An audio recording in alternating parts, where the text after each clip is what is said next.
সন্তান যদি কোনোদিন কোনো বিপদে পড়ে আগে মা মা বলে ডেকে ওঠে, তাই না মা? আর সন্তানের যদি কোনোদিন বিপদ হয় আগে কে জানতে পারে? গর্ভধারিণী মা।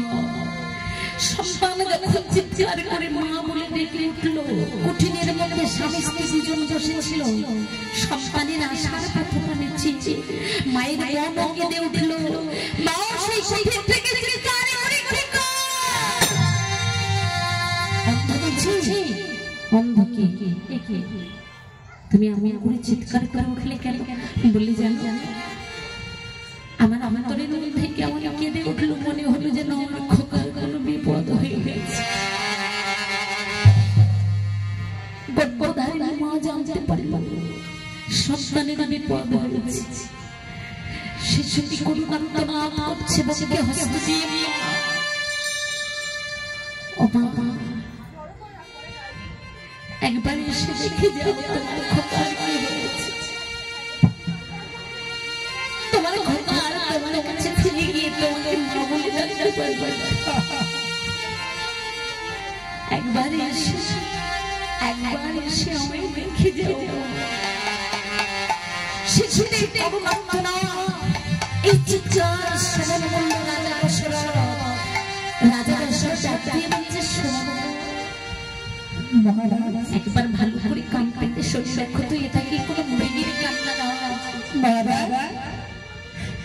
এই কান্না শব্দ শুনে মনে হচ্ছে এটা মৃগের কান্না শব্দ নয় মহারাজ। এমন হয় কোনো মায়ের রোল শস্য করে ফেলেছে মহারাজ।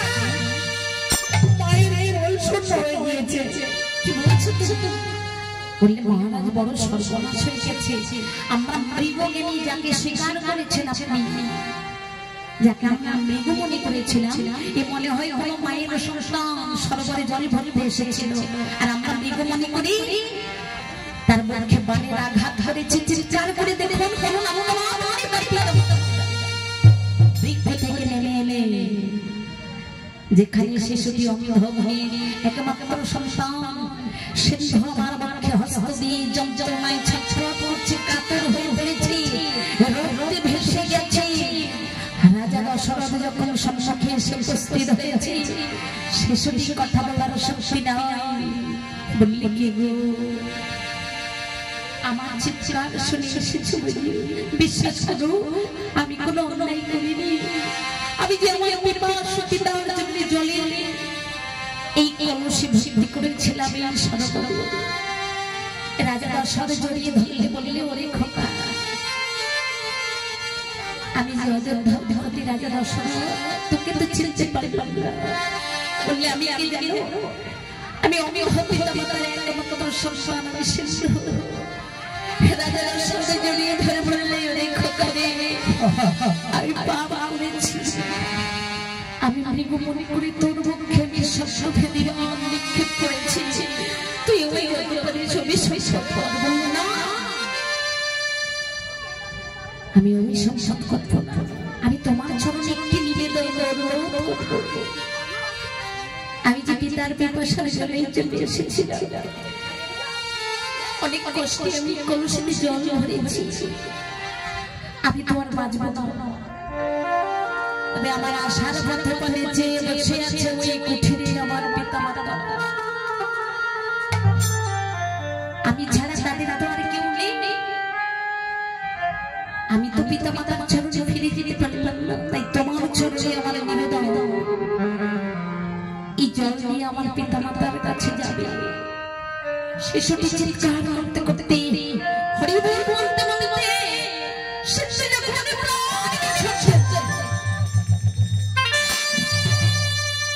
মারা গেল। শিশুটির মনের দুঃখে রাজা দশরথ সমুদ্র সাগর থেকে মুখে জড়াই আমি কি সর্বনাশ করলাম? মৃগ শিকার করতে এসে আমি একজন পিতা মাতার কোল শস্য করে তাদের সন্তানকে হত্যা করলাম। সিন্ধু বললে মহারাজ, সমুদ্র বললে মহারাজ সিন্ধু মরে যাওয়ার আগে যে গুরু দায়িত্ব দিয়ে গেছে জল নিয়ে ওর পিতার কাছে যেতে হবে, যেখানে পিতা মাতা কুঠিরে বসে অনেক দিনকে এই জলপাত্র নিয়ে রাজা দশরথ বন মাঝে চলছে। মনির মধ্যে যখন চলেছে মনির দুঃখে কাঁদতে কাঁদতে নয়ন জলে বলে ভাষায় দিয়ে চলে রে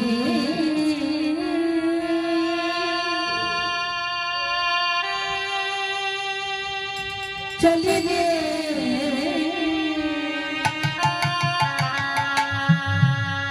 চলে রে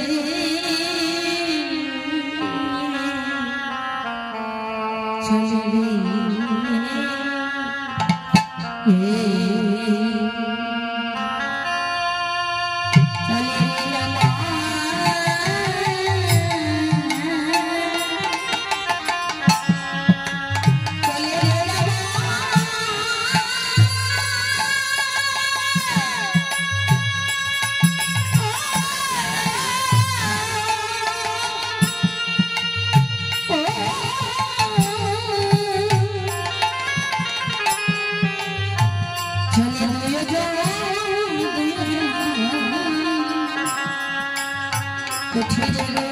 পাশাপাশি